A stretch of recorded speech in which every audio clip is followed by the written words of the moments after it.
संसार में जो भी कुछ व्यक्ति कर रहा है वो सब विचारों के कारण से कर रहा है। अच्छा है या बुरा, सदाचारी है या दुराचारी, झूठा है या सच्चा, ईमानदार है या बेईमान,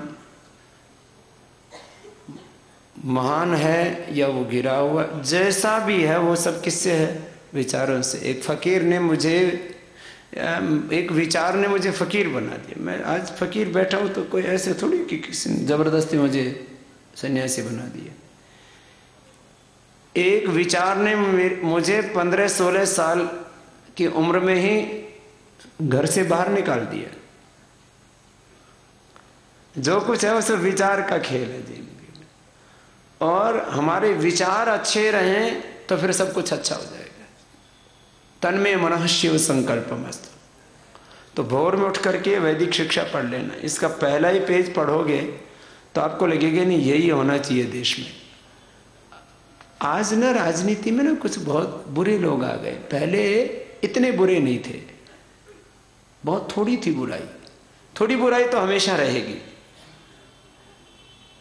बुराई नीचे रहनी चाहिए, गंदगी नीचे रहनी चाहिए, माथे पर नहीं चढ़नी चाहिए। अपने भीतर भी बुराई रहती है, गंदगी रहती है, पेट में रहती है, रोज साफ होती रहती है और साफ होती रहनी चाहिए, तो दिक्कत नहीं आएगी। तो बुराई तो रहेगी समाज में। कई बार अच्छे लोग ये सोच लेते इतनी मेहनत करके तो बुराई पर अच्छाई की जीत होती है, फिर वो बुराई हावी हो जाती है।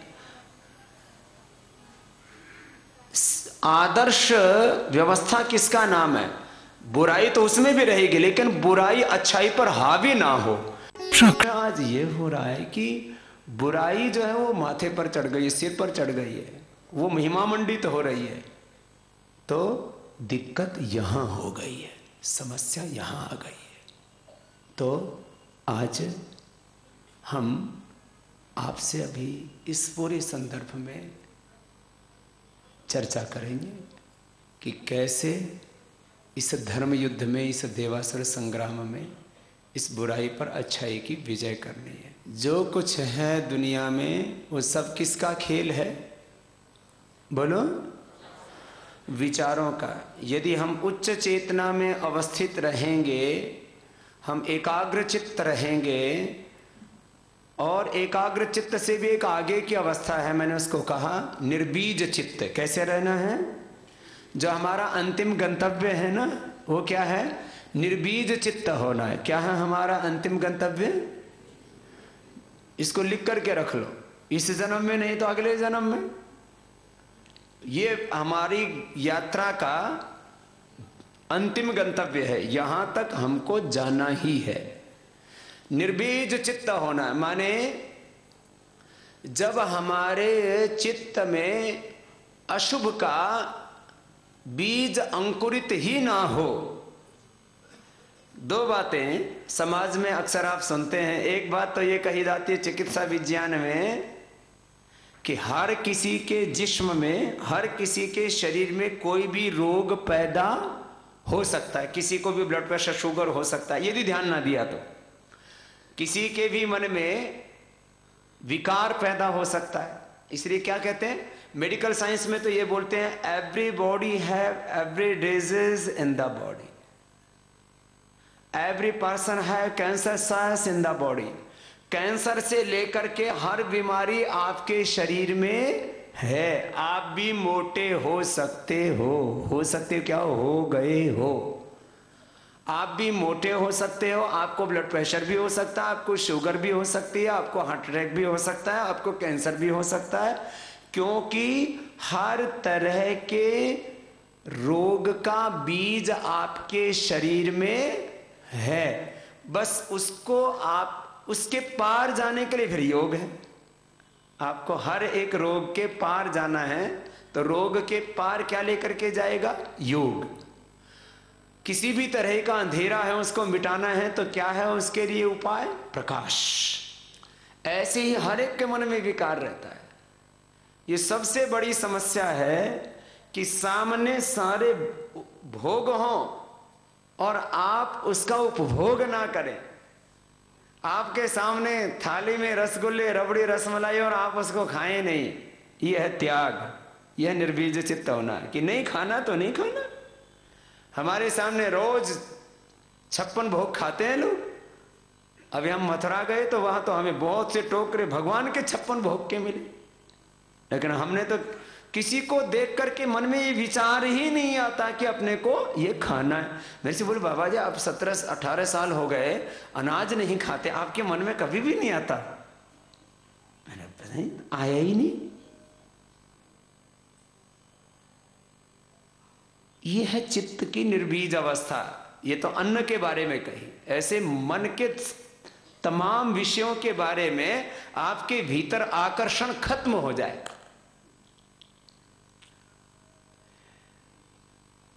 सदा आपका चित्त धर्म में अवस्थित हो, सत्य में अवस्थित हो, यह है योग।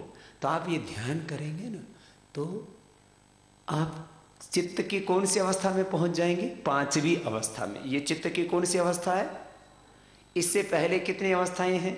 क्षिप्त, मूढ़, विक्षिप्त, एकाग्र, निरुद्ध। क्षिप्त चित्त कैसा होता है?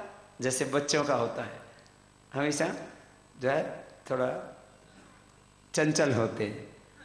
मूढ़ चित्त ऐसा होता है जैसे बुजुर्ग होते हैं, कुछ नशा आदि कर लेते हैं, कुछ सूझता ही नहीं, क्या करे जी, टाइम पास कर रहे हैं। मूढ़ चित्त जो अकर्मण्य हो जाता है, जिसमें तमस गहरा आ जाता है, जिसमें कुछ करने का दिल नहीं करता है।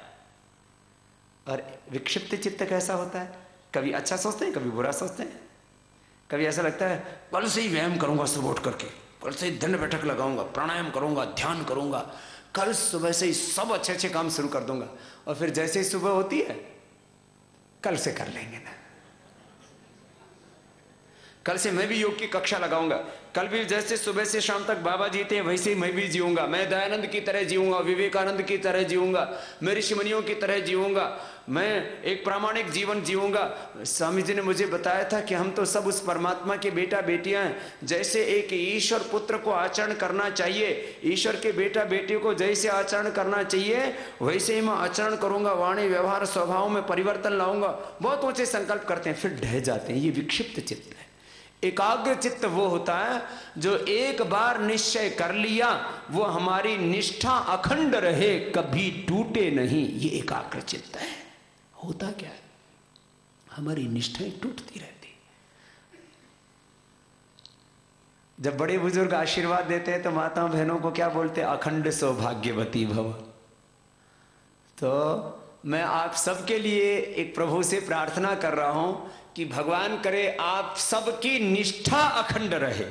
तो ये है आपके जीवन में आगे बढ़ने का मंत्र। हमारी निष्ठाएं टूटती रहती है, संगठन निष्ठाएं टूटती रहती है, गुरु निष्ठा टूटती रहती है, सत्य निष्ठा खंडित होती रहती है, भागवत निष्ठा खंडित होती रहती है, धर्म की निष्ठा खंडित होती रहती है, राष्ट्र के प्रति हमारी निष्ठाएं खंडित हो जाती हैं और इससे हम पीछे आते हैं। एकाग्रता में आदमी की निष्ठाएं खंडित नहीं होती हैं। मैं आपके सामने बैठा हूं, जिंदगी में 1 रुपए की आज तक बेईमानी नहीं की, 1 रुपए 1 पैसे की, अज्ञान में भी चोरी नहीं की। जैसे स्कूल में बच्चे होते हैं ना, एक दूसरे की, किसी की पेंसिल चुरा ली, किसी की कॉपी चुरा ली, थोड़ी बहुत ऐसे कर लेते हैं। और कुछ नहीं होता था, हम बच्चे थे तो गिंडी खेला करते थे, किसी की गिंडी चुरा ली हो, गेंडी बोलते थे गेंद को, किसी की वो छोटी मोटी कोई ऐसी चोरी आदि कर लेते। माने एक बार भी ऐसा मन में ही नहीं आया कि किसी की कोई चीज चोरी करनी चाहिए। और मैं आपको ये विश्वास दिलाता हूं, आप में से हो सकता है जो जवान हैं वो जब तक मैं जीऊं तब तक बूढ़े हो जाएं। हाँ भाई, माने अभी वो 25 साल के हैं, वो 75 साल के हो जाएंगे, 100 साल के हो जाएंगे, तब तक तो मैं भी रहूंगा ना। अंतिम श्वास तक स्वामी रामदेव 1 भी रुपए की चोरी नहीं कर सकता, किसी का हक नहीं मार सकता, 1 रुपए भी नहीं, 1 रुपए भी नहीं, 1 पैसा भी नहीं। क्यों? हो ही नहीं सकता। चोरी नहीं कर सकते भाई, झूठ नहीं बोल सकते भाई, मौन रह जाएंगे। यदि देश हित में कभी कभी मौन भी रहना पड़ता है। कभी कभी ऐसे बड़े मुद्दे होते हैं जहां हमको लगता है कि भाई ये आदमी तो बहुत अच्छा है, इससे गलती हो गई। तो जैसे समलैंगिकता वाला मुद्दा आया अब इसमें एक साधु ने भी समलैंगिकों का समर्थन कर दिया, तो उसमें हम मौन हो गए। अब हम उसमें विरोध करें तो ये शोभा नहीं देता, ये ओछापन आ जाएगा। बहुत तरह की बातें आएंगी जिंदगी में। देखो, दो बातें बहुत गहरी हैं, जरा इनको आप नोट भी कर लेना। ये बहुत गहरी बातें, और इसके लिए सुबह से शाम तक लोगों का संघर्ष चलता रहता है। पढ़े लिखों से लेकर के अनपढ़ लोगों का भी संघर्ष चलता रहता है। एक कहता है मैं जिंदगी में कभी समझौता नहीं करता, तो दूसरा कहता है भैया मैं तो फ्लेक्सिबल होकर के जीऊंगा। फ्लेक्सिबल हुए बिना, कंप्रोमाइज किए बिना जिंदगी चल नहीं सकती। अब इसमें भी बड़े कंप्रोमाइज किससे? सत्य से नहीं, सिद्धांतों से नहीं, विचारधारा से नहीं, मर्यादा से नहीं, धर्म से नहीं, न्याय से नहीं, देश से नहीं। समझौता देश से, धर्म से, संस्कृति से, सत्य से, न्याय से, विचारधारा से, सिद्धांतों से, चरित्र से नहीं करना, लेकिन वाणी व्यवहार के स्तर पर तो आपको कंप्रोमाइज करना ही पड़ेगा। तो ही घर चलेगा, तो ही परिवार चलेगा। छोटे छोटे बच्चों की यहां से काउंसलिंग करनी पड़ेगी। तो मेरे सामने बैठे हुए अच्छे बच्चे हैं, पेन कापी लेके बैठे हुए, लगता है ये आगे जिंदगी में कुछ बड़ा काम जरूर करेंगे। इनको हमारी बहुत बहुत शुभकामनाएं। अब जो बच्चे यहाँ ऐसे आकर के बैठ करके कुछ सीख करके जाएंगे, आप कहेंगे बाबा जी आपने तो कभी जिंदगी में समझौता नहीं किया और आप बात कर रहे हो कि आदमी को समझौता करना चाहिए, कंप्रोमाइज करना चाहिए। मैं कहता हूं कंप्रोमाइज करना चाहिए। मैं एक बहुत ही कट्टरवादी ही संस्था से आया हूं और उसका नाम है आर्य समाज। वहां झगड़ा इस बात का रहता है सुबह से शाम तक, हम समझौता नहीं करेंगे। और जिसने बोले इसने समझौता कर लिया, ये इसका करो बहिष्कार। ये पक्का आर्य समाजी नहीं है, ये कट्टर आर्य समाजी नहीं है। मैं कट्टर आर्य समाजी, मैं तो सच कहूंगा, मैं तो सच कड़वा ही होता है। तो एक दिन ऐसी बहस चल रही थी, तो मैं बहुत देर तो सुन ली। मैंने कहा भैया जरा बताइए, 4 वेद 6 शास्त्र 11 उपनिषद सब मैंने पढ़े हैं, व्याकरण शास्त्र सब पढ़ा है, जरा बताइए कौन से वेद मंत्र में लिखा है कि सच कड़वा होता है? बिना ही मतलब पता नहीं, अपने घर के मंत्र बना लेते हैं। और मैंने कहा वेद में तो ये लिखा है समझौतेवादी बनो। बोले बाबा जी ये कहां लिखा है? वेद में कहीं नहीं हो सकता। मैंने कहा ये दूसरी बात सुन लो, सत्य धर्म न्याय सिद्धांत विचारधारा से समझौता नहीं। अरे वाणी व्यवहार स्वभाव आचरण में समझौता करना पड़ता है। कैसा? जरा मैं बड़े अर्थ में कह रहा हूं अभी। समझौतावादी मतलब समन्वयवादी। समझौता का मतलब झुकने वाला नहीं, समझौता मतलब समझदारी, समझौता मतलब समझ वाला काम करना। वो समझौता नहीं कि भाई ठीक है शाकाहारी होना चाहिए, कभी कभी मांसाहार भी चलेगा, सदाचारी होना चाहिए, कभी कभी दुराचार भी चलेगा, सत्य बोलना चाहिए, कभी कभी झूठ भी चलेगा, देश की रक्षा करना चाहिए लेकिन कभी कभी देशद्रोह भी चलेगा। ये है नहीं, ये विचारधारा की बात नहीं है, ये व्यवहार की बात है। क्या है? विद्याम च यस्तद्वेदो भयंसः अविद्यया मृत्युम तीर्त्वा विद्यामृतम असृत। और क्या कहा? संभूतिम च विनाशम च यस्तद्वेदो भयंसः विनाशेन मृत्युम तीर्त्वा संभूत्यामृतम असृत। ये क्या है? ये समन्वयवादी विचार है। ये अंधंतमः प्रविशन्ति ये अविद्याम उपासते। थोड़ा पढ़ लेना, यजुर्वेद का 40वां अध्याय है, ईशोपनिषद के अंदर भी दोनों मंत्र आते हैं। अंधंतमः प्रविशन्ति ये अविद्याम उपासते, अंधंतमः प्रविशन्ति ये असंभूतिम उपासते, ततो भूय अवतेतमो य संभूत्यामृता य विद्यायामृता। अब ये मैंने आपको दोनों मंत्रों का सार कह दिया कि बोला वो गहरे अंधेरे में जाते हैं जो अविद्या में जीते हैं, और उससे भी ज्यादा गहरे अंधेरे में वो जाते हैं जो केवल विद्या में जीते हैं। बोले वो असंभूति की जो उपासना करने वाले हैं वो अंधेरे में जाते हैं, उससे भी ज्यादा वो जाते हैं जो संभूति की उपासना करते हैं। जो जड़ की उपासना करते हैं वो गहरे अंधेरे में जाते हैं, और जो केवल चेतन की उपासना करते हैं वो उससे भी ज्यादा गहरे अंधेरे में जाते हैं। इसलिए कहां रहो? समन्वय में रहो। आपको क्या करना पड़ेगा? ये संगठन में भी रोज झगड़े हो जी, मैं तो समझौता नहीं करूंगा, और रोज बैठक में झगड़ा कर दे। 1 घंटे की 2 घंटे की बहुत अच्छी बैठक चली, चिंतन हुआ, मंथन हुआ, देश धर्म संस्कृति को कैसे बदलना है, और 1 मिनट में ही ऐसी बात कह दी, सारा किए करे पर पानी फेर दिया। तो कैसा होना है जीवन में? समन्वय करना पड़ता है, समन्वयवादी होना पड़ता है। समझौतावादी थोड़ा सा घटिया अर्थों में प्रयोग होने लग गया कि ये इस आदमी का तो जीवन में कोई सिद्धांत ही नहीं है। कैसा होना चाहिए आदमी को? समन्वयवादी होना चाहिए। समाहित करो ज्यादा से ज्यादा, और कभी कभी यदि अपनों से भूल भी हो जाए, ऐसी भूल जिससे देश धर्म संस्कृति को कोई बड़ी हानि नहीं हो रही है, और हानि हुई है तो आंशिक हानि हुई है, उसने 1% यदि वो गलत काम किया है तो 99% वो सही काम कर रहा है। हो सकता है कहीं कहीं अपनों से भी भूल हो जाती, तो क्या करते हैं हम उनको? बोलो, अपने बेटे से भूल हो जाए तो बोलो क्षमा करते हैं, और क्या करते हैं? प्यार से समझाते हैं। अपने पति से भूल हो जाए, पत्नी से भूल हो जाए, कोई सदगुरु है और उसके शिष्य से भूल हो जाए तो क्या करते हैं उसको? बेटा ऐसा नहीं करते, भाई ऐसा नहीं करते, ये देखो अपने को शोभा नहीं देता है, ऐसे ही करते हैं ना। और दूसरा कोई गलती कर दे तो झगड़ा।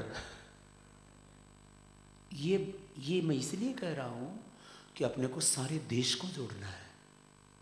बड़ा दिल रखो। कुछ लोग बड़ी भूमिका के लिए जुड़ेंगे, कुछ लोग 1 दिन की भूमिका के लिए जुड़ेंगे। जिस दिन मतदान होगा उस दिन 1 दिन के लिए तो आप देख लेना चाहे, और मैंने उसको देखा है। लोग चाहे शराब पी रहे हैं, चाहे कितनी उनसे भूलें हो रही हैं, बीड़ी भी पी रहे हैं, सिगरेट भी पी रहे हैं। मैं पूरे देश में सड़कों पर लाखों किलोमीटर की मैंने यात्रा की है, करीब 12 लाख किलोमीटर की।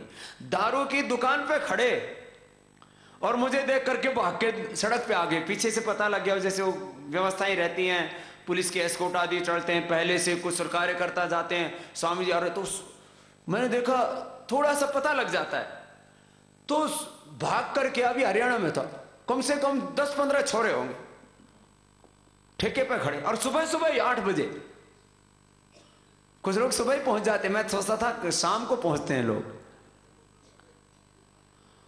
उधर से आ गए और फिर भारत माता की जय, बाबा जी आप आगे बढ़ो, हम आपके साथ हैं। मैंने कहा दारू क्यों पी रहे? तो बोले बाबा क्या करें, तो कमजोरी है। माने दारू पी रहे फिर भी सोच रहे कि बाबा ठीक काम कर रहा है। मैंने कहा वोट किसको दोगे? बोले बाबा जिसको आप कह रहे हो उसी को देंगे। 1 दिन के लिए सारा कई बार ऐसा सोच लेते हैं हम, कई बार ऐसा सोच लेते हैं कि जो है ना, ये देश ना सच्चाई का साथ नहीं देता, सच का साथ नहीं देते लोग। गलत बात। ये मैं समझौता की नहीं, समन्वय की बात कर रहा था। मैंने वो समझौता शब्द गलत था। सच का साथ क्यों नहीं देते भाई?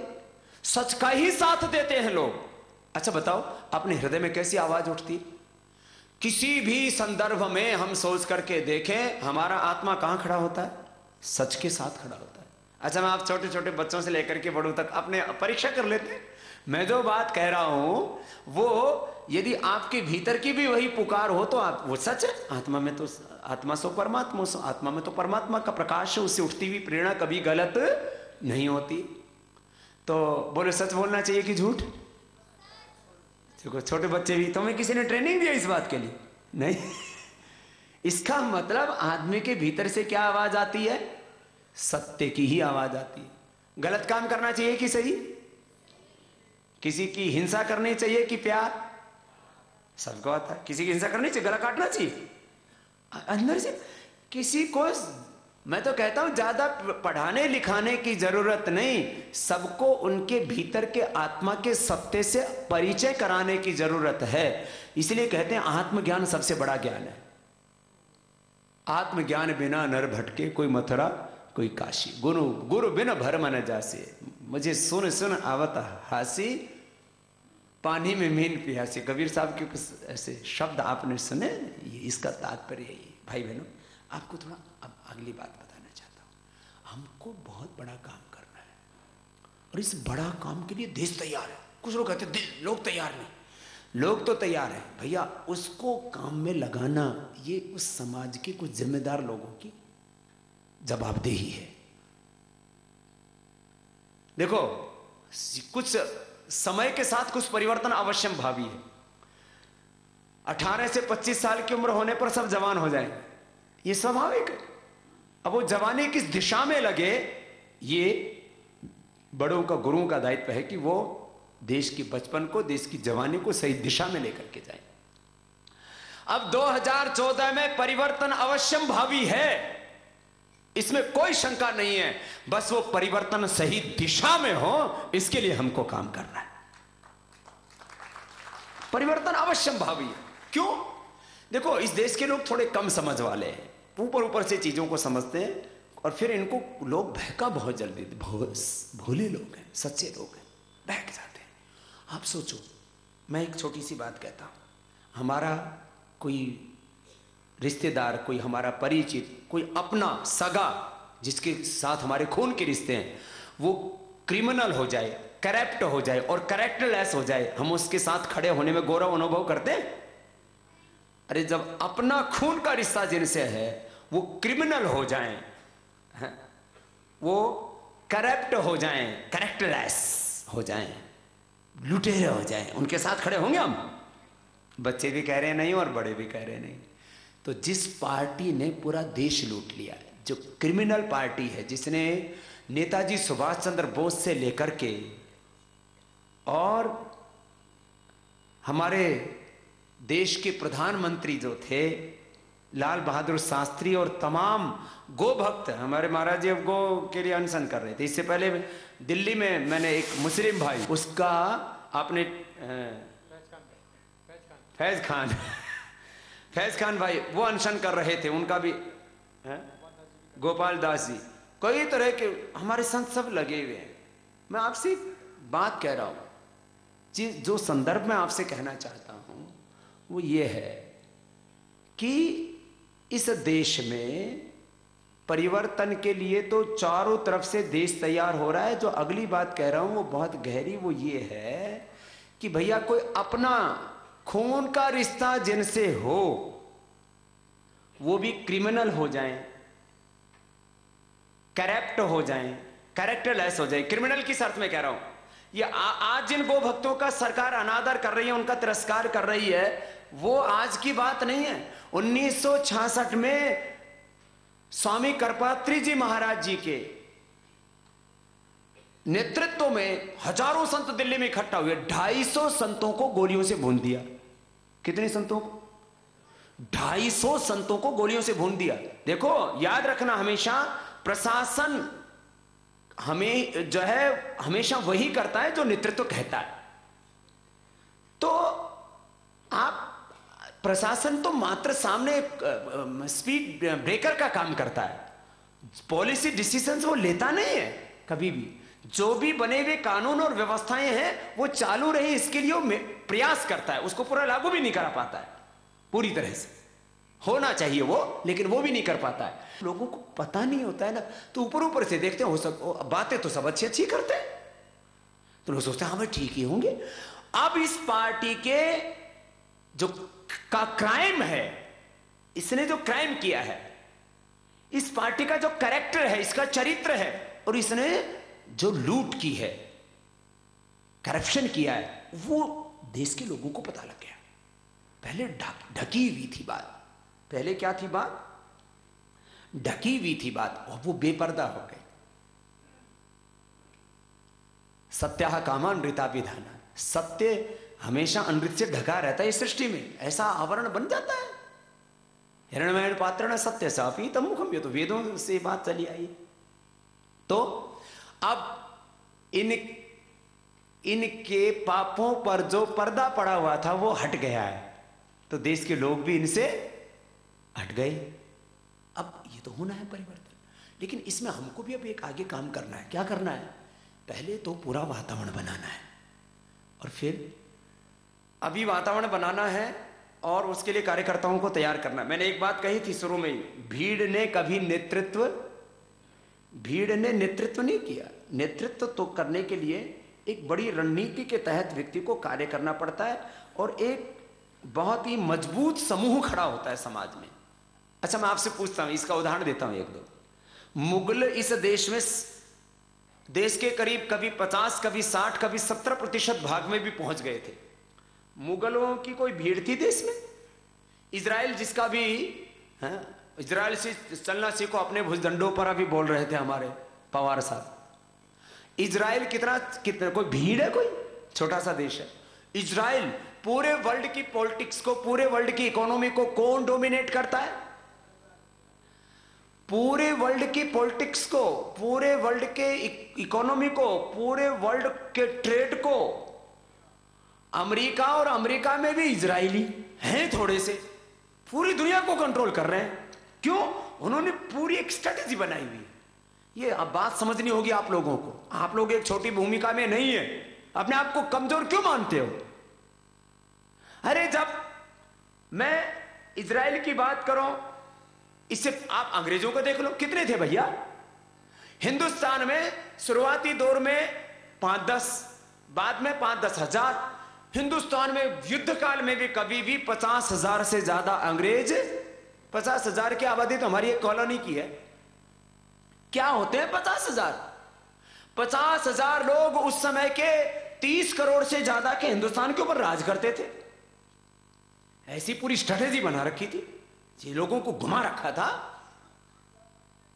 भाई बहनों, ये बात मुगलों की नहीं है, ये बात इजरायलियों की नहीं है, ये बात जो है वो अंग्रेजों की नहीं है।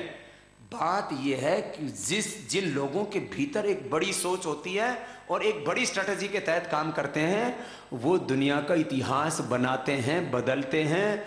आप लोगों को अब एक बड़ी रणनीति के तहत काम करना है और 2014 में इतिहास बनाना है और बदलना है। ये श्रेय आपको जाना है, इसमें आपको बड़ी भूमिका निभानी, बड़ी भूमिका निभानी। इसको तरीके से करना पड़ेगा इस काम को। तो अभी तो जाकर के आपको कार्यकर्ता शिविर आदि लगाने, जिससे कि उस चीज को अंजाम तक पहुंचाया जा सके। और बाद में योग का तो वातावरण बनेगा देश में। इस देश को हमें किसी भी तरह से इस जो है, इसकी जो मूल आत्मा है वो अध्यात्म की है, धर्म की है, उसको तो किसी भी कीमत पर हमें जो है छिन्न भिन्न नहीं होने देना। इसलिए योग महोत्सव से शुरू कर रहे हैं। तो 1 मार्च से जब घर घर जाएंगे तो लोगों की माइंड सेट चेंज करने। क्या करने? एक मेरे से बोले, बाबा जी दिल्ली में ये जीत के वो जीत गए। मैंने कहा भैया धोखे से जीते हैं। मेरे साथ हिंदुस्तान के लोग ना बहुत सीधे सरल होते हैं, वो बहुत मोटी मोटी बातों को सोचते हैं। बोले ऐसा करना, अभी हमको दे दो, बाद में मोदी को दे देना। लोगों ने सोचा हम बात तो ठीक ही कह रहे भाई, अभी भी इनको देने में कोई दिक्कत नहीं, क्योंकि उस वहाँ जिस पार्टी को, बाकी पार्टियों में थोड़ा बहुत उथल पुथल चल रही थी। बोले भाई ये तो आपस में लड़ झगड़ रहे हैं, यहाँ तो चलो इनको भी एक बार देख लेते, बड़ी बड़ी बातें किए, चलो एक बार इनको भी कर लो। ऊपर तो भाई अपने को जो है, क्योंकि मोदी जो है इस देश में उन मुद्दों की बात कर रहा है। अभी मोदी और मुद्दे, ये भी एक प्रश्न है।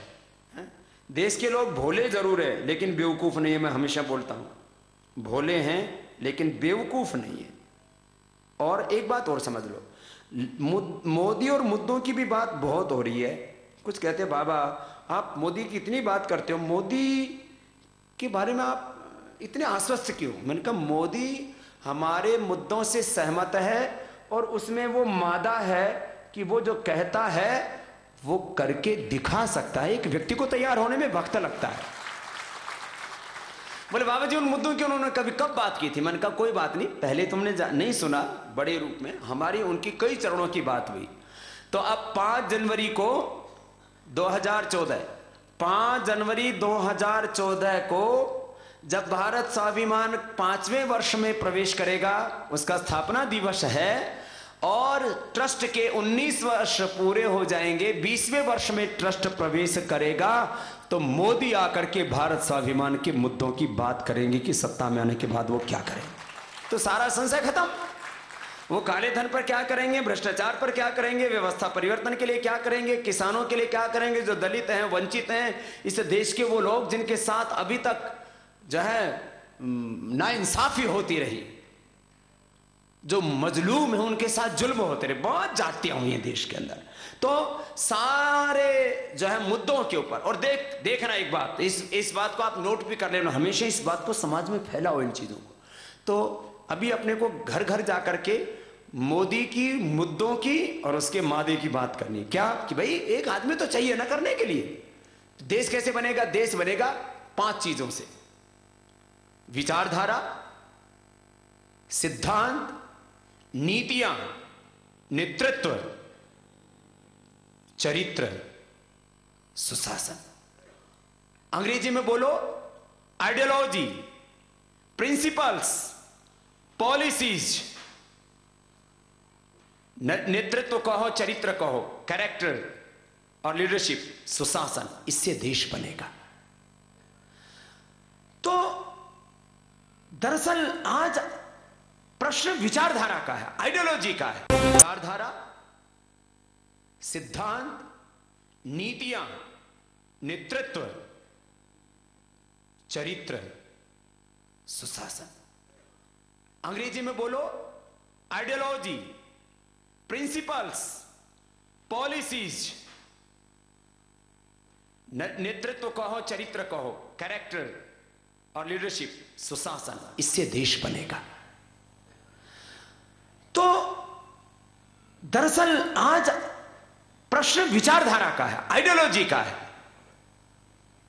इस देश में ऐसी विचारधारा के लोग काम कर रहे हैं जो हिंदुस्तान को और खंड खंड करना चाहते हैं। अभी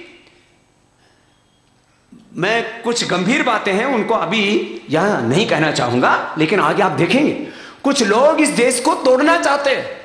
जैसे मैं इसको तो दूसरे अर्थ में देखता हूं, राष्ट्रीय एकता अखंडता का भाव यदि ठीक है तो फिर प्रांत का विभाजन जो है, 2 प्रांत बनना, 2 जिले बनना, ये कोई बड़ी बात नहीं है। अफगानिस्तान, पाकिस्तान ही नहीं, बर्मा देश, बांग्लादेश, त्रिविष्टु, जावा, सुमित्रा, इंडोनेशिया, वियतनाम तक इतना बड़ा ये जो भारत था वो कैसे टूटा? कुछ लोगों ने अपने निहित स्वार्थों के कारण से उसको तोड़ दिया। ऐसे टूटता है देश। ये देश बहुत बड़ा था, कैसे टूटा? ऐसे ही तोड़ने वाली विचारधारा की मैं नेता बन जाऊंगा, टूट गया। फिर अब भी इस देश में कुछ लोग हैं जो हिंदुस्तान को, अभी तो ये कह रहे थे कश्मीर के ऊपर कविताएं बहुत लिखी हैं पवार साहब ने। हम कहते हैं खाली कश्मीर का प्रश्न नहीं मेरे भाई। हमारे एक भाई हैं, उन्होंने अपने करीब 200 करोड़ रुपए की संपत्ति पूरी दान दे करके और अपना जीवन इसी काम में लगा दिया। और एक उन्होंने पुस्तक लिखी है ब्रेकिंग इंडिया, मल्होत्रा जी, राजीव मल्होत्रा। आप पढ़ना उस पुस्तक को कभी, जो थोड़ा विवेकशील लोग हैं थोड़ा पढ़ा करो। कुछ लोगों की जो विचारधारा है ना वो इतनी खतरनाक है, उनके हाथों में देश आ गया तो पता नहीं भारत का क्या कर देंगे। और जिसके हाथों में नेतृत्व होता है उसमें बड़ी क्षमता होती है। ये छोटा प्रश्न नहीं है, ये विचारधारा बहुत बड़ा प्रश्न है। और याद रखना इस देश में विचारधारा का बहुत बड़ा संकट है। कुछ लोगों को आइडियोलॉजी है, उनकी पता नहीं क्या है, उनके जीवन में कोई प्रिंसिपल्स नहीं है, उनकी पॉलिसीज ऐसी है कि उनके हाथों में आ गया तो देश को एक दिन में गिरवी रख देंगे, जैसे इन्होंने रखा हुआ। देश को आर्थिक दृष्टि से, सामाजिक दृष्टि से, धार्मिक दृष्टि से, सांस्कृतिक दृष्टि से एक तरह से गुलाम बना दिया है। सामाजिक दृष्टि से आज भी हम, सांस्कृतिक दृष्टि से आज भी हम आजाद कहां हैं? आर्थिक दृष्टि से आजाद कहां हैं? भाषा की दृष्टि से आजाद कहां हैं? वेशभूषा की दृष्टि से आजाद कहां हैं? और हमने उन परतंत्रता की बेड़ियों को ही अपना श्रृंगार बना लिया। बहुत चीजें हैं, आइडियोलॉजी, प्रिंसिपल्स, पॉलिसीज और कैरेक्टर, नेतृत्व और चरित्र, ये बहुत गंभीर बातें हैं। और गुड गवर्नेंस। गवर्नमेंट क्या होती है? गवर्नमेंट तो नौकर होती है भैया। देश चलता है पुरुषार्थ से और सच्चाई से, उससे देश बनता है। खैर, अब बात कर रहा हूं, आप अपने को इन चीजों को आगे लेकर के जाना है, देश को बनाना है। मैं कह रहा था उसमें भीड़ बन करके नहीं जीना हमको, उस भीड़ में से कुछ नेतृत्व के लिए लोगों को छांटना है। इसके लिए आप लोगों को आज यहां पर बुलाया गया है। और इसमें आपको सबसे पहले क्या कराया गया? ध्यान करवाया गया। क्यों? ये सामाजिक परिवर्तन के काम करते समय ना आदमी में राजसिकता आ जाती है। मैं सारी पार्टियों में देखता हूं, ऊपर से नीचे तक इतना झगड़ा मचा रहता है। और टिकट वितरण करते समय तो ऐसे लगता है जैसे युद्ध हो रहा, मतलब मरने मारने पर आ जाते हैं। अपनी सब कुछ मतलब बेआबरू हो जाते हैं।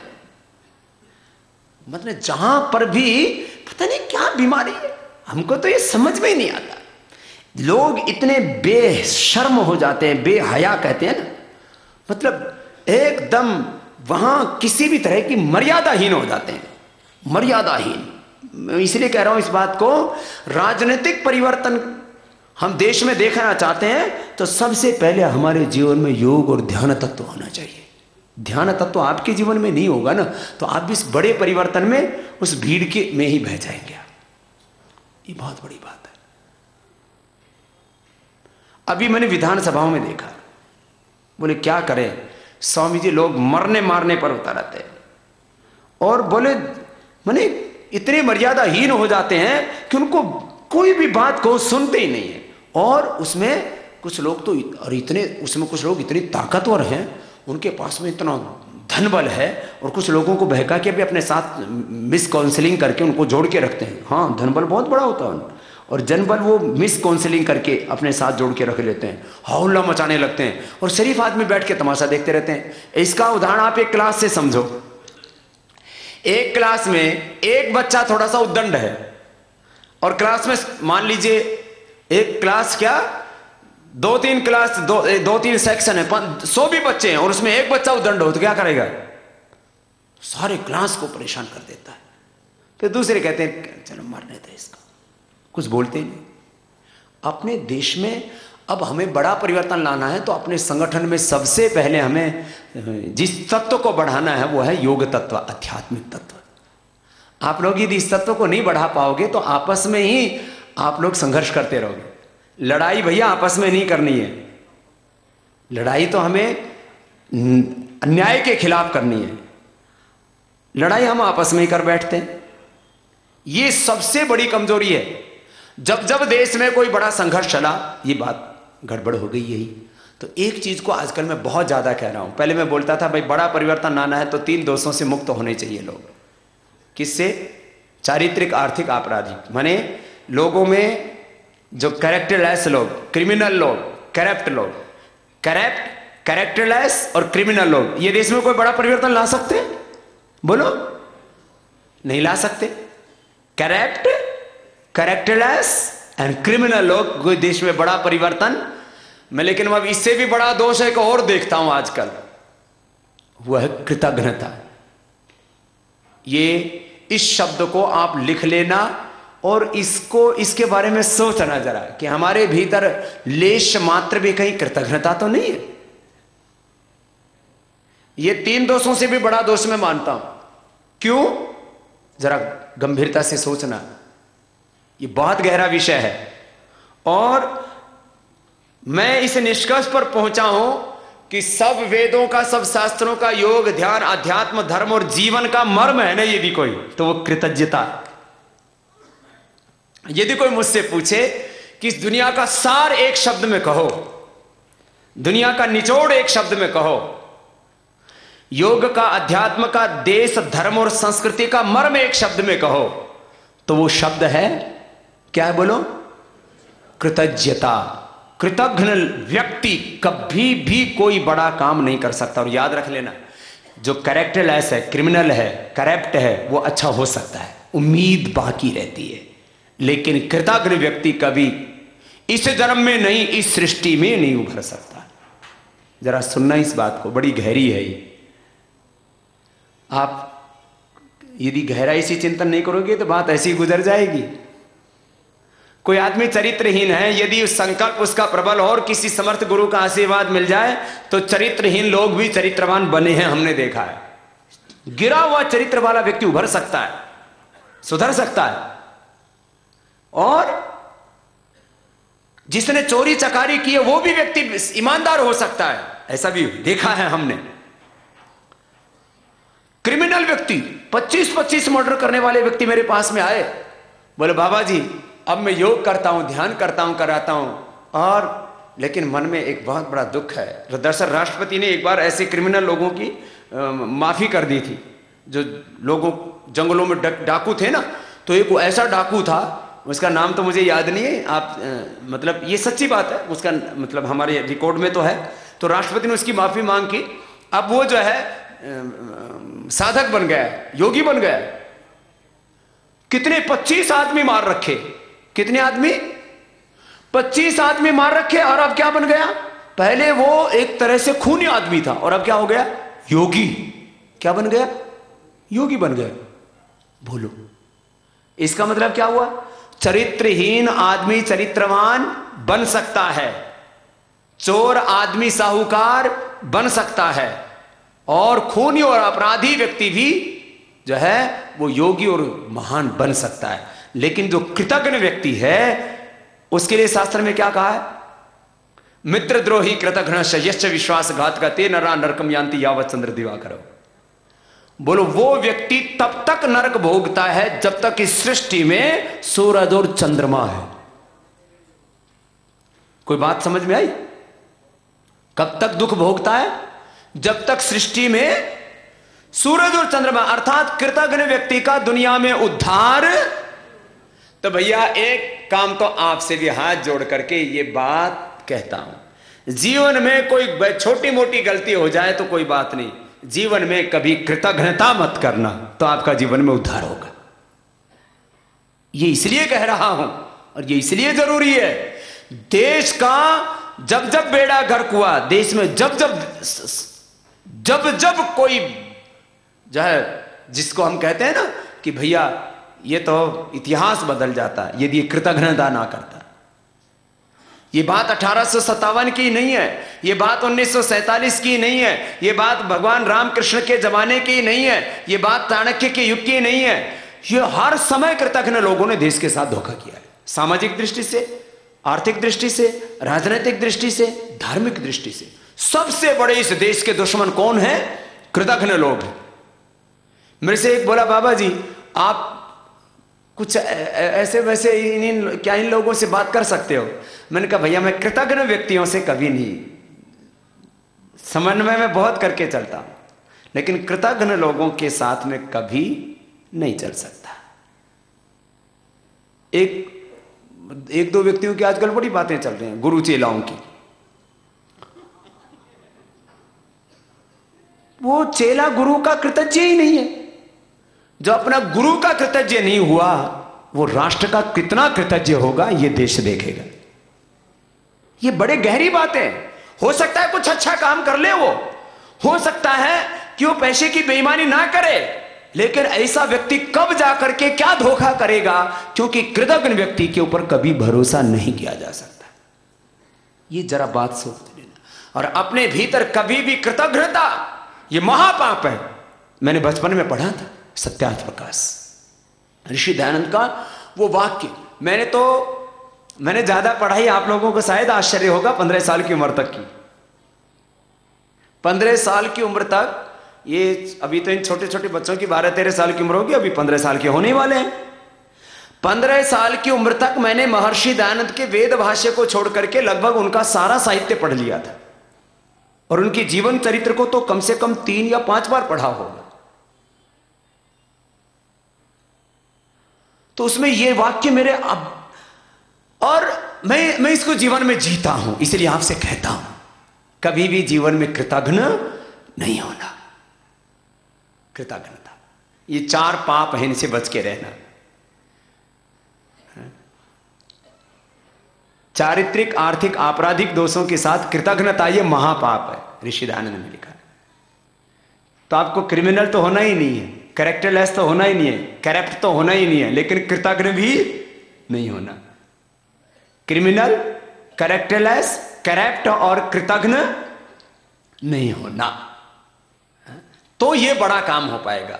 संगठन में ये सबसे बड़ी बात होती है। कृतज्ञ लोग ना फिर चीजों को तोड़ देते हैं। एक बात याद रखो, ये बहुत बड़ी बात कह रहा हूं और इसका उद्देश्य भी बहुत बड़ा है। क्या है, जरा सुनना गौर से इस बात को। वो ये, इसको सुनना जरा गौर से, और इसको जो है नोट ही नहीं कर लेना, अपने दिल में, मन, प्राण, आत्मा में, खून में ये बात बस जानी चाहिए, तो आप बड़ा काम कर पाएंगे। और फिर जो बड़ा लक्ष्य लेकर के हम लगे हैं उसमें हम कामयाब भी हो पाएंगे। वो ये कि जिसकी जो संगठन के प्रति कृतज्ञ नहीं है, संगठन एक बहुत बड़े उद्देश्य के लिए बनाया जाता है, जिसकी संगठन निष्ठा खत्म, जिसकी गुरु निष्ठा खत्म, इसका मतलब उसमें सत्य निष्ठा देश धर्म निष्ठा कहां रहेगी फिर? तो उससे अपने भी संबंध खत्म।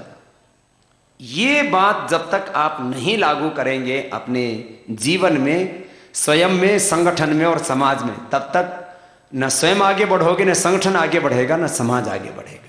कृतज्ञ लोग बड़े खतरनाक होते हैं। तो इसको 3 स्तरों पर आप देखेंगे, आप पाएंगे ये ऐसे ही होता है। तो आप, एक तो ये बात थी जो मुझे आपसे कहनी थी। आगे अब मैं थोड़ी देर संगठन की बात को आगे बढ़ाता हूं, क्योंकि आपको इसमें बड़ा काम करना, ये काम हो गया ना तो आप परिवर्तन ऐसे देखोगे जिसकी कभी कल्पना नहीं की थी, वो सारा सत्य आपके सामने दिखाई देगा। तो हम संगठन की बात आगे बढ़ाएं। हमारे मुनि श्री आए, मैत्री प्रभ सागर जी महाराज, श्रद्धेय मुनि जी का एक बार सबकी ओर से बहुत बहुत अभिनंदन है। महाराज जी ऐसे गौमाता की सेवा के लिए काम करते रहिए और तपस्या करते रहिए। अब देखो हमारे जैन मुनि भी आंदोलन में उतर पड़े हैं। हमारे जैन मुनि श्वेतांबरी भी, दिगंबरी भी, और पूरे देश भर में मैं जाता हूं और अनुभव करता हूं, पूरे देश की जो सात्विक शक्ति है उसके भीतर एक बहुत प्रबल संकल्प उमड़ रहा है कि अब देश हमारा, हमारा धर्म, हमारी संस्कृति वो अब सही दिशा में जानी चाहिए। तो मैं पूर्ण आश्वस्त हूं कि हमारे पूर्वजों की पुण्याई अभी शेष है। देखो ये देश ऐसे नहीं चल रहा है। 1,96,08,53,114 वर्ष हो गई सृष्टि को बने और तब से अपने पूर्वज तप कर रहे हैं। तो आज जो कुछ भी अपने आस पड़ा उसमें हम सत्य सुरक्षित देख रहे हैं, इसमें अपने पूर्वजों की पुण्याई काम कर रही है। तो अपने उस पूर्वजों की पुण्याई को हमेशा ध्यान में रखना और उन पूर्वजों के पुण्यों को आगे बढ़ाते रहना। तो हमारे जितने भी ये जो है पुण्यात्मा हैं, सात्विक शक्तियां हैं, इनके संकल्प निश्चित रूप से पूरे होंगे। मुनि जी को हमारा बहुत बहुत अभिनंदन है। आप लगे रहिए महाराज। हाँ लगे हुए हैं, आप लगे रहिए। हाँ लगे हैं और अंतिम सांस तक लगे रहेंगे। ऐसे क्रांतिकारी बाबाओं की जरूरत है सब जगह। साधु, सन्यासी, तपस्वी, मुनि क्रांतिकारी होने चाहिए। साधु होकर के भी लोग सर डरते हैं, बोल बाबा जी गवर्नमेंट का नोटिस मिल जाएगा। अरे मैंने कहा हमने तो नोटिस लेना ही बंद कर रखा। नोटिसों का नोटिस लेना बंद कर दो। कितने 200 केसों के बारे में तो आपने सुना होगा। पिछले तो एक शतक एक ही साथ लगाया। ये भी इतिहास बन रहा है। इतने केस एक साथ 83। याद रखना, जो पुण्यात्माओं को सताता है उसको इसी जन्म में और बहुत जल्दी ही शीघ्र उसका फल मिल जाता है। तो जो है, जो पुण्यात्माओं को सताता है उसका फल देर से नहीं, कितना जल्दी मिलता है, इसी जन्म में और बहुत जल्दी मिल जाता है। किसी किसी फल का, किसी पाप का ना फल देर से मिलता है। जो ये नीति शास्त्रों का भी वाक्य है, वेद दर्शन उपनिषदों का। ठीक है भाई।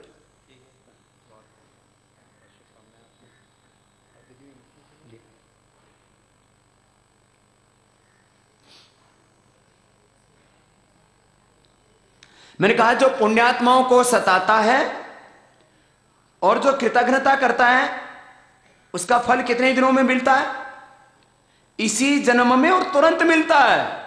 बाकी कर्मों का फल किसी का अगले जन्म में मिलता है, किसी कर्म का फल कई वर्षों के बाद मिलता है। तो लोग जो है ना यूं सोचते हैं, रहिए तो भाई पाप ऐसे ही बढ़ेगा। नहीं, कृतज्ञता का और पुण्यात्माओं को सताने वाले का फल इसी जन्म में और बहुत जल्दी ही मिल जाता है। इसलिए आप लोग ये मत सोचिए कभी कभी जब हम पाप को देखते हैं ना तो अपने को ऐसा लगता है कि जो है ये क्या हो रहा है भाई, ऐसा ये तो मतलब जो है हद हो गई नाइंसाफी की। ये क्या गड़बड़ी चल रही है? तो कहीं गड़बड़ी नहीं चलेगी। अगली बात देखो, आप लोगों को ये तो गंभीर चिंतन दिया, अब कुछ व्यवहारिक बातों के ऊपर वापस आता हूं। आप लोग पेन डायरी लेकर के बैठे हुए हो, जो कि सारी चीज नोट नहीं हो पाती, दिमाग से निकल जाती है ना। तो अब कुछ चीजें नोट कर लो, बाकी चीजें तो ऑफिस में काम करने के लिए बहन जी ने नोट करवाई दी, कैसे कैसे अपने को काम करना है ना। लेकिन ये तो बता दिया होगा सबको, सेवा प्रोत्साहन कार्ड दिया जा रहा है और ये लागू होगा 1 जनवरी से, ठीक है ना। नए वर्ष से आपको ये पुरस्कार दिया जा रहा है। सेवा प्रोत्साहन कार्ड सभी सक्रिय कार्यकर्ताओं को दिया जाएगा। सक्रिय का मतलब जो कार्यकर्ता या तो नियमित योग कक्षा लगा रहा है। सक्रिय कार्यकर्ता की 2 ही परिभाषाएं हैं। सक्रिय कार्यकर्ता किसको कहेंगे? देखो, जब तक कोई चीज परिभाषित नहीं होती है ठीक से हमारे सामने, तब तक जो है हम फिर ठीक गलत निर्णय कर लेते हैं। नहीं तो फिर सक्रिय कार्यकर्ता वो है जो योग कक्षा लगा रहा है, चाहे वो संगठन की बैठक में आता है या नहीं आता। बैठक में आना या नहीं आना महत्वपूर्ण नहीं है। दूसरा, वो प्रखंड, वार्ड, ग्राम और बूथ स्तर तक समितियों का निर्माण, प्रशिक्षण और निरीक्षण के काम में लगा। और फिर अगले चरण में जो घर घर जाने के अभियान में लगा। प्रखंड समितियों, प्रखंड, वार्ड, ग्राम और बूथ समितियों का निर्माण और उसके बाद में घर घर जाने के अभियान में जो लगा है वही सक्रिय कार्यकर्ता है। बस इसके अलावा भाई देखो, फिर सक्रिय कार्यकर्ता में फिर वैसे तो भेद ही नहीं होगा। उन सक्रिय कार्यकर्ताओं को यह सेवा प्रोत्साहन कार्ड देना है। सरकार ने बहुत कार्ड दिए, राशन कार्ड दिया, आधार कार्ड दिया, बहुत वो ठीक है, सरकार के कार्ड होंगे। लेकिन हमारे शिक्षकों को हमने ये सेवा प्रोत्साहन कार्ड दिया है और इसका 1 जनवरी से आप उपयोग कर पाएंगे, तब तक सूचना आदि दे दी जाएगी सबको। इसका उद्देश्य क्या है? इसका उद्देश्य है अपने कार्यकर्ताओं को गौरव देना, उनके प्रति सम्मान का भाव व्यक्त करना। एक आदमी के मन में रहता है मेरी भी कहीं चलती है, कोई ये छूट छाट का विषय बड़ा नहीं है। बड़ी बात यह है कि पतंजलि चिकित्सालय में गया, आरोग्य केंद्र में गया, तो ठीक है, उसने कहा इसका मतलब मेरी भी चलती नहीं। तो उनको लगता है ये पतंजलि चिकित्सालय ऐसा कर रहा है, आरोग्य केंद्र हमारी कहीं चलती ही नहीं। आदमी अपनी चलाने के चक्कर में ही रहता है। नौकरी में, बिजनेस में, व्यापार में, सरकार में, तेरी कितनी चला है? तेरी कुछ नहीं चलती। तो हमने कहा हमारे सारे कार्यकर्ताओं की चलेगी। ये एक भाव है इतना इसके पीछे, और इसका मुझे लगता है सब पूरा इसका मतलब केवल जो है सब कार्यकर्ताओं को गौरव देना, उनको आदर देना, ये जो है उनको आदर सत्कार, उनको गौरव देना, ये हमारा कर्तव्य बनता है। इसके लिए ये काम किया गया है। अभी तो ये और योग शिक्षकों को पुरस्कार के रूप में एक झोला दिया गया है और उसमें एक ट्रैक सूट दे रहे हैं। उनको जो है रुद्राक्ष तय करना पड़ेगा।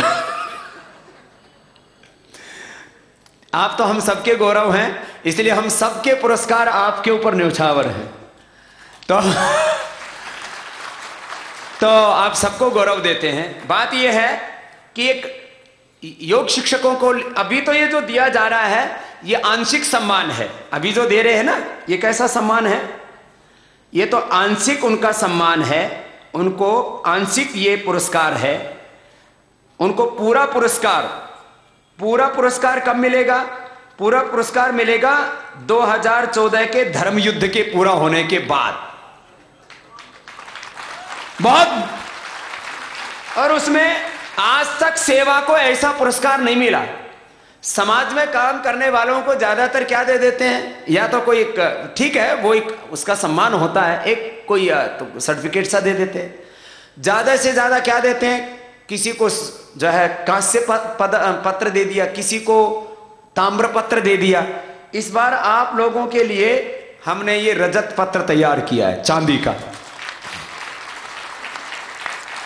और ये 100% प्योर चांदी है, दुनिया के किसी भी लैब में टेस्ट करा लेना, प्योरिटी की गारंटी हमारी है। क्यों? क्योंकि हमारी किसी भी चीज के पीछे सरकार मतलब हजारों हथकंडे अपनाती है। कि एक बोले बाबा जी पतंजलि के प्रोडक्ट प्योर है, इसका क्या प्रमाण है? मैंने कहा इसका यह प्रमाण है कि केंद्र सरकार की सैकड़ों एजेंसियां हजारों प्रकार के टेस्ट हमारे हर दवा के करवाती हैं और एक भी टेस्ट में फेल नहीं आती है, ये सबसे बड़ा प्रमाण है। तो चांदी भी 100% प्योर है।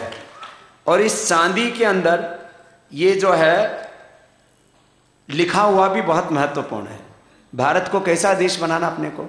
इसमें न्यायपूर्ण व्यवस्था तो हमें लानी है, किसी के साथ किसी मजलूम के साथ जुल्म ज्यादती ना हो, सबको आर्थिक सामाजिक न्याय मिले, सब देश में सब वैभव हो चारों तरफ। लेकिन इस देश को हमें आध्यात्मिक देश बनाना है। क्या देश बनाना है इसको? आध्यात्मिकता से, आध्यात्मिकता के नींव पर ही राष्ट्र परम वैभवशाली बनेगा और वो खड़ा होगा, नहीं तो देश टूट जाएगा।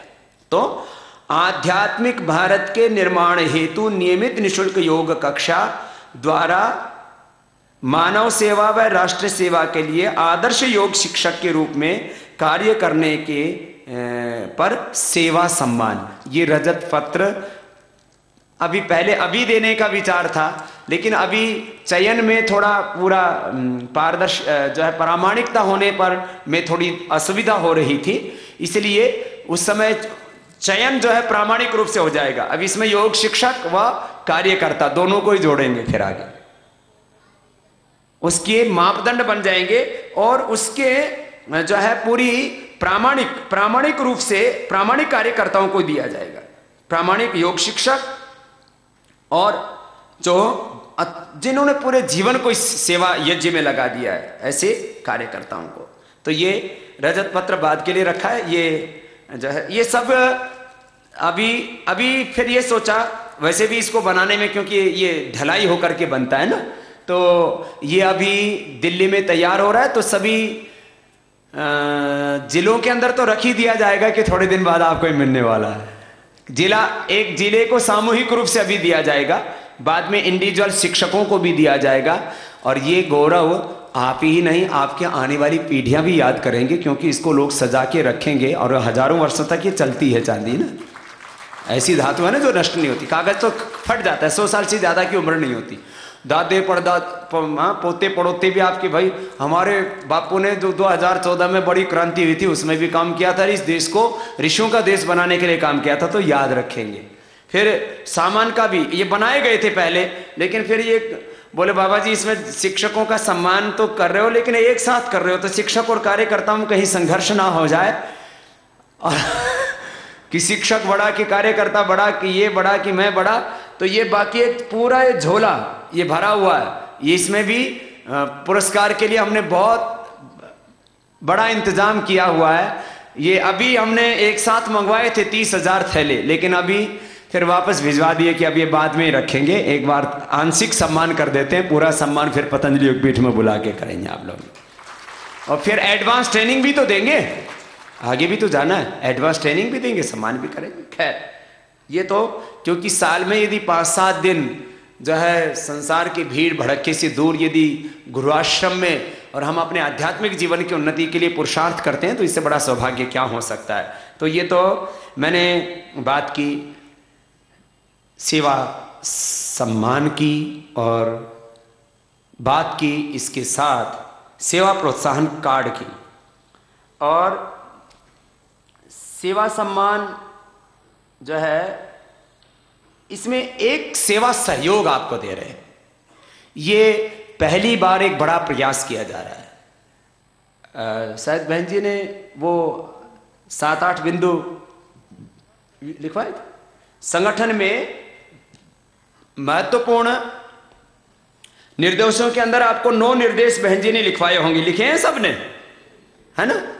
उसमें एक बिंदु था छठा, स्वयं से, संगठन से और समाज से सहयोग लेना इस सेवा में। शुरुआत कहां से करनी है? स्वयं से, स्वयं से, संगठन से, समाज पढ़ा है। तो हमने इसको सेवा की दृष्टि से 3 भागों में इसका जो है दायित्व बांटे हैं हमने। तो आज जो है नए दायित्वों को के रूप में हम पश्चिम उत्तर प्रदेश में कार्य और प्रखरता से हो, और जैसे संगठन का कार्य मैं अलग अलग प्रांतों में आदर्श रूप में देखता हूं, मुझे इस बात की प्रसन्नता है कि संगठन का ये कार्य अलग अलग चरणों में, अलग अलग प्रदेशों में प्रखरता के साथ आगे बढ़ा, और उसमें उत्तर प्रदेश प्रारंभ के दिनों में हमें यहाँ बहुत संघर्ष करना पड़ा, लेकिन पिछले करीब 7-8 वर्षों से लगातार संघर्ष का ये परिणाम है कि आज पूर्वी उत्तर प्रदेश, मध्य उत्तर प्रदेश और पश्चिम उत्तर प्रदेश संगठन की सेवा कार्यों को आगे बढ़ाने के लिए हमने 3 भागों में अलग अलग दायित्व दिए, और पूरे उत्तर प्रदेश में आज संगठन एक आदर्श रूप में काम कर रहा है। उस सब के लिए आप सबको मैं बधाई देता हूं। आपकी इतनी गहरी निष्ठा, ये कोई साधारण बात नहीं होती है। कितनी ऊंची कृतज्ञता का भाव आपका, घर के काम, परिवार के काम, खेती बाड़ी, नौकरी, तमाम तरह के आपके दायित्व होते हैं परिवार के। कई बार हम अपने लिए और अपनों के लिए वक्त नहीं निकालते, लेकिन मुझे ये कहते हुए गौरव की अनुभूति होती है, आनंद और प्रसन्नता की अनुभूति होती है, और जो है मेरा हृदय आप जैसे मेरे प्रति कृतज्ञता का भाव रखते हो, आपके प्रति कृतज्ञता से मेरा हृदय भर आता है। कई बार तो मेरे आंखों में आंसू आ जाते जब मैं देखता हूं कि कितने भाई बहन अपने घर, परिवार, बिजनेस, व्यापार, सगे संबंधियों के सब काम छोड़ करके जब जब मैंने बुलाया तो अपने आंखों के सामने, मैंने आपको हजारों में नहीं, बड़े आयोजन के लिए बुलाया तो लाखों को अपनी आंखों के सामने पाया। ये कोई साधारण घटना नहीं है, कोई स्वार्थ नहीं किसी का, कोई सत्ता का, कोई संपत्ति का लालच नहीं, एक भाव कि यदि एक साधु, एक सन्यासी, एक योगी राष्ट्र के काम में लगा है तो मैं भी अपना कर्तव्य निभाऊंगा। ऐसी ऊंची भावना से पश्चिम उत्तर प्रदेश से लेकर के मध्य और पूर्व और पूरे देश की बात कर रहा हूं, लेकिन उत्तर प्रदेश की हमेशा से भगवान राम, कृष्ण और चाणक्य के समय तीनों क्रांतियों की यदि कोई भूमि रही है तो वह उत्तर प्रदेश रही है। वो ठीक है कि उधर बिहार से लेकर के ये बड़ा आगे तक का प्रदेश हुआ करता था, ये तो अब बीच बीच में बढ़ते रहे ना, मगध प्रदेश की बात हो या और दूसरे जो अलग अलग शासकों की बात हो, अलग अलग वंशों की शासन की बात हो, तो ये उत्तर प्रदेश इसकी बहुत बड़ी भूमिका रही भगवान राम के समय। और भगवान राम कहाँ जन्मे?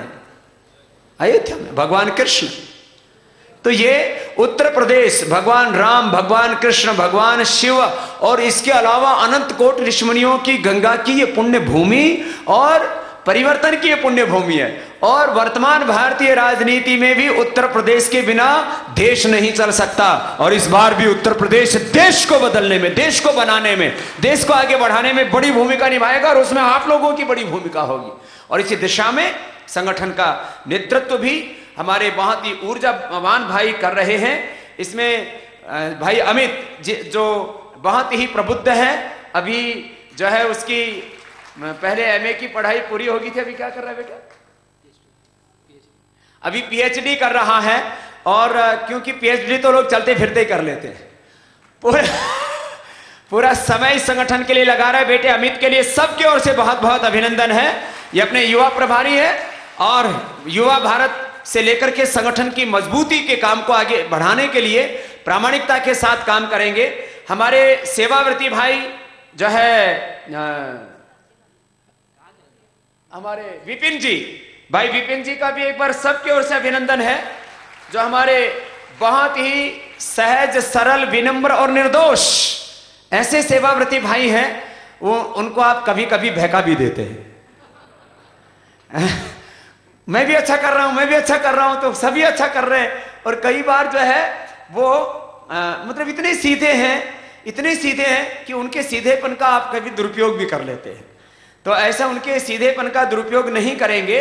और पतंजलि योग समिति के प्रभारी के तौर पर वो पूरी प्रामाणिकता के साथ ये जो योग का काम है, बहुत बड़ा काम है। योग से ये संगठन खड़ा हुआ है, योग से ये भारत भारत भारत भारत है, तो योग और अध्यात्म से है। पश्चिम की पहचान यदि भौतिकता से है तो भारत की पहचान योग और आध्यात्मिकता से है। उस तत्व को तो हमें और ज्यादा सबल बनाना है भाई बहनों। और भारत स्वाभिमान का बहुत बड़ा दायित्व, और संगठन में जहां कहीं पर भी आपस में कोई मनमुटाव आ जाता है उसको मिटाने के लिए और सबको मिलजुल करके आगे बढ़ाने के लिए एक समझदार नेतृत्व की आवश्यकता होती है।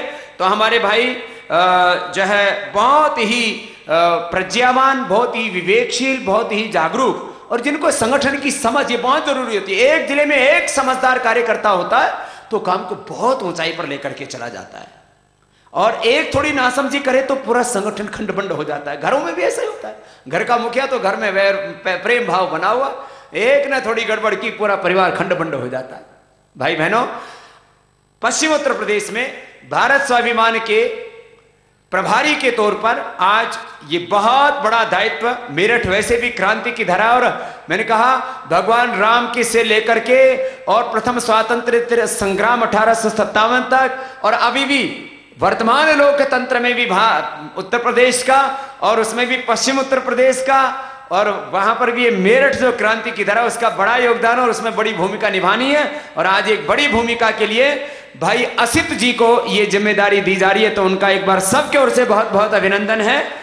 और कई वर्षों से वो वैसे इनका जो मूल जिला है वो शाहजहांपुर है और वहां कई वर्षों तक इनको जांचने परखने के बाद और इनकी क्षमताओं का मूल्यांकन करने के बाद में इनको ये दायित्व दिया गया। एक बार सबकी ओर से इनका पुनः बहुत बहुत अभिनंदन। बहनों के तौर पर आपको प्रथम ही ज्ञात है मथुरा की बैठक में ही बहन श्रीदेवी उनको और 12 जिलों का दायित्व और 12 जिलों का दायित्व बहन सुनीता को दिया गया। इनको भी एक बार पुनः सबके ओर से बहुत बहुत अभिनंदन है और बहुत ही गंभीरता और प्रामाणिकता के साथ। देखो जो भी काम करते हैं ना तो उसमें 4 शब्द में बोलता हूं, इनको डायरी में भी लिख लेना और अपने दिमाग में भी। जिंदगी में बड़ा काम करना है तो बड़ी भूमिका के लिए आपको 4 गुणों को अपनाना पड़ता है: प्रेम, कृतज्ञता, समझदारी और जिम्मेदारी। सबके प्रति प्रेम का भाव रखना, सबके प्रति कृतज्ञता का भाव। जो भी संगठन में आता है किसके लिए आता है? यहां कोई खीर बट रही है, यहां कोई सत्ता संपत्ति बट रही है, सब आते हैं प्रेम के डोर में बंधे हुए। तो उनसे प्रेम करो। कोई ना समझी में कुछ बोल भी दे तो सहन भी कर लो, क्या दिक्कत हो रही है? अपना बच्चा पैदा होते ही अपने को क्या देता है? मलमूत्र देता है। फिर भी हम सोचते हैं बहुत बड़ा बनेगा, उसकी साफ सफाई करते हैं, उसको पढ़ाते हैं, उसको संस्कार देते हैं, उसके लिए अपना सर्वस्व लगाते हैं। भैया अपनों से मलमूत्र भी मिलता है तो हम उसको साफ करते हैं। अपनों से यदि कभी कभी भूल भी हो जाए तो उसको माफ करते हैं, क्या दिक्कत हो गई? प्रेम से काम लो, कृतज्ञता का भाव रखो। कृतज्ञता का भाव इस रूप में रखो कि व्यक्ति हमारे पास आए क्या लेने आया है, ये अपना एक दायित्व निभाने आया है। तो ऐसे एक दूसरे के प्रति कृतज्ञता, संगठन में कृतज्ञता, गुरु शिष्य में परस्पर कृतज्ञता। आप जैसे मेरे प्रति कृतज्ञता का भाव रखते हो तो मैं आपके प्रति कृतज्ञता का भाव रखता हूं। मेरे जीवन का ये असूल है। और मैंने देखा जिंदगी में जो भी लोग, देखो कोई बड़ा व्यक्तित्व तो ऐसे नहीं तैयार हो जाता, उसमें यही 4 तत्व होते हैं, इन्हीं से बड़ा बनता है।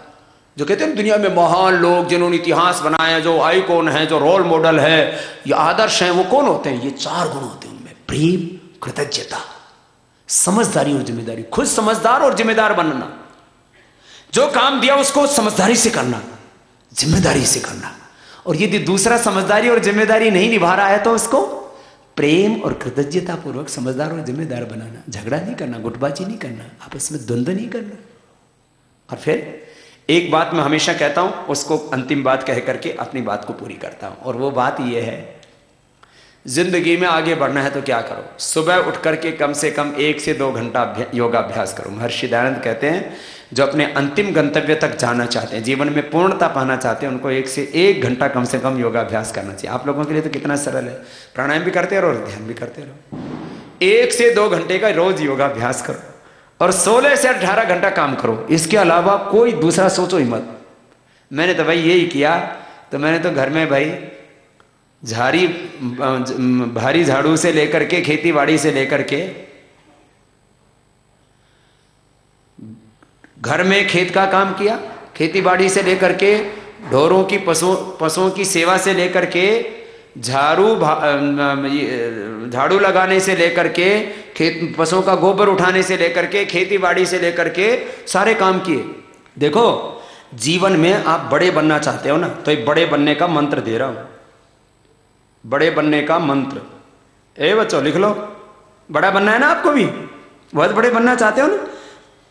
क्या बनना चाहते हो? बलवान, प्रज्ञावान, धनवान, महान, सारी दुनिया हमको देखे, सारी दुनिया में हम सबसे ऊंचाई पर हों। तो एक काम, 1 से 2 घंटा योगाभ्यास करना और 16 से 18 घंटा अपना काम करना। तुम्हारा काम क्या है? बच्चों का काम क्या है? 5 बजे उठ के करते हैं। हाँ, ये बच्चे इतने अच्छे हैं, इतने अच्छे बच्चे, और 3-4 घंटे की बैठक अटेंड कर ले, इतनी गंभीर बैठक जहां पूरे देश के दुनिया के मुद्दों की चर्चा हो रही है। एक बार ये बच्चे खड़े हो जाएंगे, एक बार 1 2 3 4, इतने जबरदस्त है ये। 2 बेटियां हैं, 2 बच्चे, जोरदार अभिनंदन इन बच्चों का। और इतने तेजस्वी हैं। इधर आओ, देखो ये बच्चे योग करते हैं, जरा चारों आ जाओ। वो जो है माला देना और वो झोला भी देना इनका, तो लाओ। देखो इनके चेहरे पर तेज देखो आप, हैं? इन बच्चों के चेहरे पर ऐसे तेज टपक रहा है जैसे एकदम स्वर्ग से उतर के आया हूं। अब ये ऐसा तेज को फेयर एंड लवली लगाने से आता है, कोका कोला पेप्सी पीने से आता है, बूस्ट हॉर्लिक्स कॉम्प्लान खाने से ना। इतना तेज है इन बच्चों के चेहरे पर नूर है। इधर आओ बेटा, हाँ, इसका भी अभिनंदन। आओ, अच्छा भाई बहन है चारों। हाँ, ये तो योगी फैमिली है। आजा, चलो, बहुत जोरदार अभिनंदन है। चलो बैठो। और इनकी मां कहां बैठी? बहुत बहुत आशीर्वाद। हाँ, तो इसमें 2 मुझे दे देना।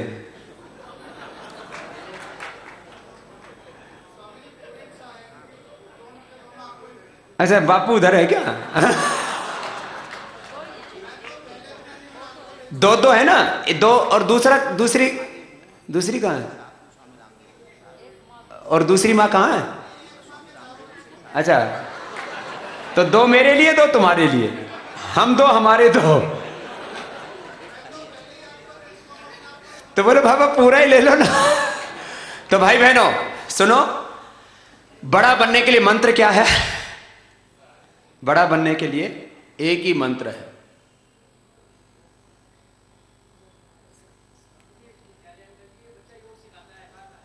सिखाता है। आ जाओ इधर आओ, स्कूल में सिखाता है। आ जाओ। क्या नाम बेटा? ओम। ओ, नाम भी इतना सुंदर। एक बार जोरदार तालियां हो जाए ओम बेटे के लिए। तो ये तो योग शिक्षक हो गया, इसको तो योग शिक्षक वाला भी झोला दो। थोड़ा बड़ा हो जाएगा तब ट्रैक सूट इसके उसमें आएगा, जो है। चलो, जोरदार अभिनंदन है इसका। आपको फिर ऐसे ये अपने स्कूल में काम करेगा। बहुत आशीर्वाद है, खुश हो बेटा। ओम अपने स्कूल में सिखाता है सब बच्चों को। हाँ? चौधरी चरण सिंह पार्क में भी सिखाता है। क्या बात है, हाँ? ऐसा बेटा है, बहुत आशीर्वाद। हाँ, अच्छा अच्छा। ओ, जो जेलर थे वो उनके गोली मार के जिनकी हत्या की गई वो इनके फूफा जी थे। इस बच्चे के अंदर भी आक्रोश है कि इस व्यवस्था को मुझे भी बदलना है। बहुत आशीर्वाद बेटा, हौसला बहुत है इस बेटे का, बहुत हिम्मत वाला बेटा है। तो भाई बहनों, आपको मैं बात ये कह रहा था, जिंदगी में आगे बढ़ने का मंत्र 1 से 2 घंटा। मैं सब जगह इस बात को आजकल कहता हूं और आपसे भी कह रहा हूं, 1 से 2 घंटा रोज योगाभ्यास करो सुबह उठ के। और दिन भर बच्चे हैं तो पढ़ाई करो और अपना दिन भर मेहनत करो अकर्मण्य होकर के लिए। लोग बड़े बनना चाहते हैं, बड़ा काम करना चाहते हैं। भाई बड़ा काम तो इससे काम इसी तरीके से होगा और दूसरा रास्ता नहीं है। और प्रेम, कृतज्ञता, समझदारी और जिम्मेदारी से अपना कर्तव्य निभाओ, नहीं तो बात नहीं बनेगी। खैर, आज ये बहुत ही शानदार, ऐतिहासिक, यादगार बैठक है, क्योंकि हो सकता है इसके बाद बैठक के रूप में आपसे ना मिल पाए, क्योंकि आगे हमें एक एक फिर लोक सेवा क्षेत्र में भी जाना है और योग भी सिखाना है, देश भी बचाना है, काला धन भी लाना है, भ्रष्टाचार मिटाना है और भारत को फिर से परम वैभवशाली विश्व की सबसे बड़ी आध्यात्मिक आर्थिक महाशक्ति बनाना है। बहुत बड़ा काम है, ये साधारण कार्य नहीं है, लेकिन ये असाधारण कार्य भी साधारण लोग ही करेंगे। हमेशा इतिहास 99% पूरी दुनिया के अंदर आप देखेंगे इतिहास साधारण लोगों ने बनाया है, क्योंकि अक्सर बड़े कुलों में खानदान में पैदा होने वाले लोग आलसी हो जाते, प्रमादी हो जाते, अकर्मण्य हो जाते, निस्तेज हो जाते। और हिंदुस्तान में भी देख लो, जो बड़े परिवारों में पैदा हुए लोग उनको भोंदू और पप्पू कह रहे, और चाय बेचने वाले को लोग प्रधानमंत्री बनाना चाह रहे हैं।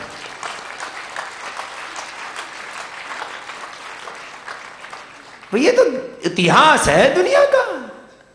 तो आप लोग पूरी प्रामाणिकता के साथ अपना अपना कर्तव्य निभाते हुए, क्योंकि संगठन से ही बड़े काम होते हैं पूरी दुनिया में।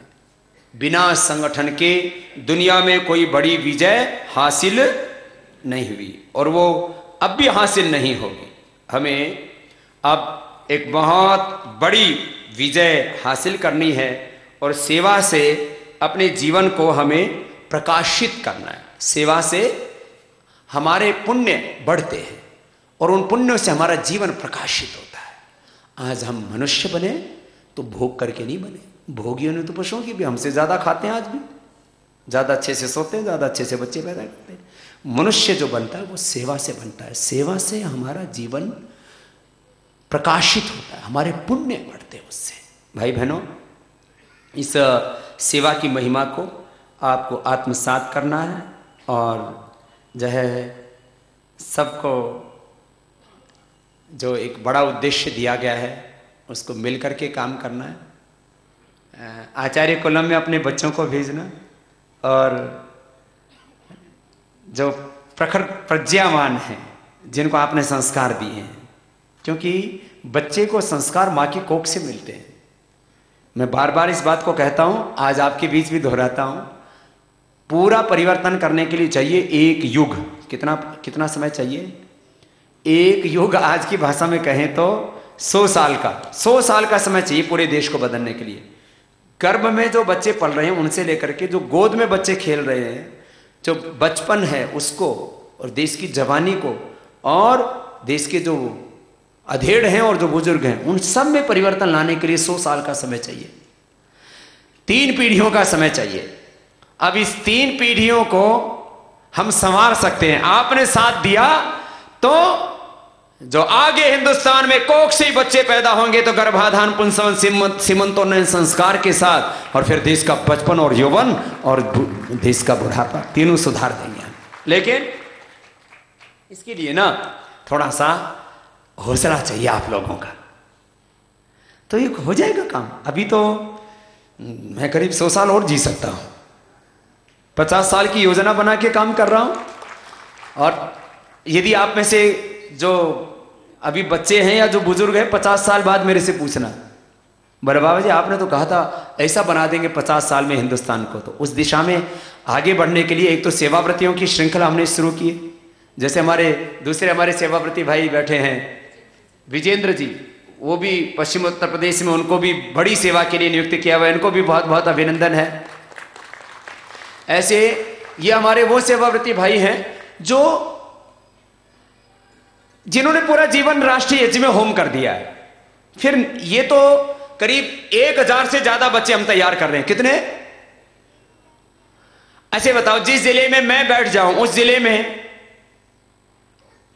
अच्छा होगा कि नहीं?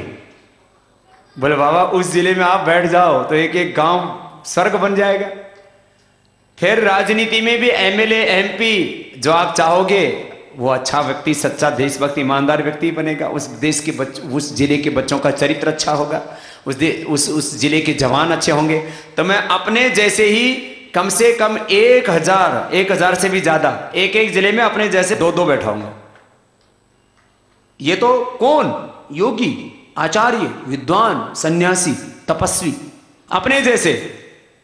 और उस जिले में सैकड़ों हजारों कार्यकर्ता, ऊपर से ऐसे पूर्ण जागृत, पूर्ण प्रकाशित, पूर्ण कृतज्ञ आत्माएं, दिव्य आत्माएं, और दूसरी तरफ कार्यकर्ताओं की शक्ति। दोनों तरफ से देश बनेगा। और देखना आने वाले 50 सालों की तो बात छोड़ो, 5 सालों में हिंदुस्तान में बहुत कुछ होगा। 2014-15 में, 2019 में, ये 5-5 साल का पड़ाव आप देखते जाना। और जैसे फूल की कलियां खिलते खिलते और पूरा फूल खिलता है, ऐसे ही ये भारत का बचपन, भारत का यौवन खिलेगा। पूरी भारत माता अपने वैभव के साथ, पुनः अपने गौरव के साथ हमारी आंखों के सामने उसको हम परम वैभवशाली देखेंगे। और ऐसा भारत बनाने के लिए देखो भाई, थोड़ा धीरज तो रखना पड़ेगा। आप सब ऐसे ही कृतज्ञता के भाव के साथ यहां पर आए हैं। 2 शब्द हमारे बहुत ही प्रिय आत्मीय चिन्मयानंद बापू जी कहेंगे। परम वंदनीय प्रातः स्मरणीय योग ऋषि स्वामी रामदेव जी महाराज, उपस्थित भारत स्वाभिमान के सभी सदस्यगण और पतंजलि योगपीठ के परिवार के सभी सदस्यगण, आज महाराज श्री का दर्शन करके सुबह से ही बहुत आनंदित हो रहा हूँ। और आज यहाँ महाराज श्री के ही आदेश पर बहुत अच्छा लगा। महाराज श्री ने हर बात आपको बताई ही है, कोई भी बात महाराज श्री ने अपनी ओर से छोड़ी नहीं है। और बड़ा आनंद आ रहा था, मुझे तो लग रहा था कि 1-8 घंटे और ऐसा मैं सुनता रहूं।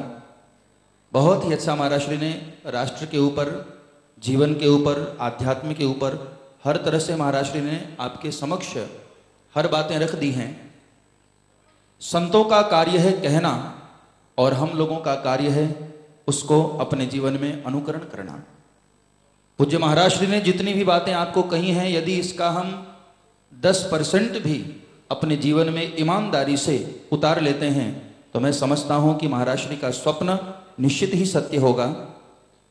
एक समय था जब स्वामी विवेकानंद ने आवाज लगाई कि मुझे पूरे भारत से 100 विवेकानंद चाहिए, लेकिन हमारे भारत का यह दुर्भाग्य रहा कि हम सब अपने घरों में सोए रहे, निकल कर नहीं पहुंच पाए। इसलिए महाराज श्री ने वह सूत्र बदल दिया कि अब 100 विवेकानंद मुझे अपने पास नहीं बुलाने हैं, महाराज श्री स्वयं चल करके पूरे भारत की यात्रा कर रहे हैं और उन विवेकानंदों की खोज कर रहे हैं।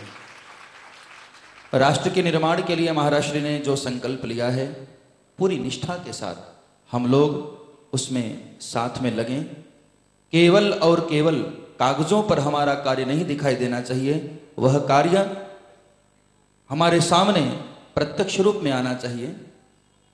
और निश्चित ही है, संत जब भी कोई संकल्प लेते हैं तो उस संकल्प के साथ साथ परमात्मा भी साथ चलते हैं। तो महाराज श्री ने जो भी संकल्प लिया है, सार्वजनिक रूप से और पारमार्थिक रूप से, व्यक्तिगत महाराज श्री का कोई संकल्प नहीं है, पारमार्थिक संकल्प है और राष्ट्र के लिए है, हम सब के लिए है। अभी जैसा महाराज श्री कह रहे थे कि ऊपर का व्यक्ति यदि भ्रष्टाचार बंद कर दे तो नीचे वाले अपने आप डरते हैं। नितांत सत्य है, क्योंकि राजा जैसा होता है प्रजा भी तो वैसी होती है। राजा ही यदि बेईमान है, राजा ही यदि घोटाले करे तो फिर प्रजा तो क्यों नहीं करेगी, प्रजा भी करेगी। हमारे महाराज जनक के लिए बहुत अच्छा रामचरितमानस में एक उदाहरण दिया कि जनक महाराज के नगर की पूरी प्रजा, पूर नर नारी सुभग सुचि संता, धर्मशील ज्ञानी गुणवंता। जनक महाराज का जब परिचय दिया है तो पूरी प्रजा उनकी धर्मशील है, गुणवान है, गुणी प्रजा है, ज्ञानी है और विदेही है। और उसका कारण यह है कि वहां के राजा स्वयं विदेह राज हैं, इतने बड़े ज्ञानी हैं। तो राजा जैसा होता है प्रजा भी वैसी होती है। घर का मुखिया जैसा होता है ना, बाकी के हर सदस्य भी उसका ही अनुकरण करते हैं। यदि हम नशा करते हैं और अपने बच्चे को मना करें तो बच्चा नहीं मान सकता है। इसलिए महाराज श्री ने जो राष्ट्रहित के लिए मुखिया चुना है वो बहुत ही अच्छा मुखिया चुना है, माननीय श्री मोदी जी को। और निश्चित ही है, एक संत ने बहुत अच्छी बात कही कि जो व्यक्ति जितनी ऊंचाई पर बैठा होता है उसको उतना दूर का दिखाई देता है। हम लोग अपने गांव में हैं, अपने जिले में हैं, अपने नगर में हैं, लेकिन महाराज श्री इस पूरे राष्ट्र के ऊपर से राष्ट्र को देख रहे हैं और महाराष्ट्र की जो दृष्टि है, संतों की दृष्टि वास्तव में दूर की दृष्टि होती है। तो महाराष्ट्र ने जो उनके भीतर एक नेतृत्व क्षमता देखा है, वो निश्चित ही है हम सब भारतवासियों के लिए कल्याणकारी होगा, हमारे लिए हितकर होगा। यही निवेदन मुझे आप सभी करना है। और मैं भी महाराष्ट्र के साथ विगत कई वर्षों से भारत स्वाभिमान यात्रा के साथ लगा हुआ हूँ, परोक्ष अपरोक्ष दोनों ही तरह से, अंदर और बाहर दोनों ही तरफ से। और महाराष्ट्र का जहाँ जहाँ आदेश होता है मैं लगा होता हूँ। और हम सभी एक स्वर में और एक साथ